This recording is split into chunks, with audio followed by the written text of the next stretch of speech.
Hello সবাইকে, চলে এসেছি আরেকটি নতুন ভিডিও নিয়ে। আজ শ্রাবণ মাসের সোমবার। অনেকেই এই শ্রাবণ মাসের সোমবারে উপোস করে থাকে, তো আমিও আজকে উপোস করে আছি। এই ডেজার্টটি আমি বানিয়েছিলাম আজকে খাবো বলে। সাবু, আম ও দুধ দিয়ে তো সুন্দর হয়েছিল খেতে যে ভাবলাম আপনাদের সঙ্গে একবার শেয়ার করি। যে কোনো উপোসের দিনে আপনারা এই ডেজার্টটি বানিয়ে খেতে পারেন, এত ভালো হয়। কাস্টার্ড পাউডার দিলে আরও ভালো লাগে, কাস্টার্ড পাউডার ছাড়াও ভালো লাগে, কিন্তু আমি এটা কাস্টার্ড পাউডার দিয়ে বানিয়েছিলাম।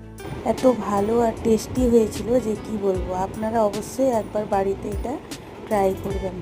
ভিডিওতে আমি সব উপকরণগুলো দিয়ে দিয়েছি।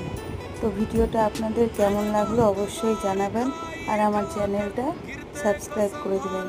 Thanks for watching.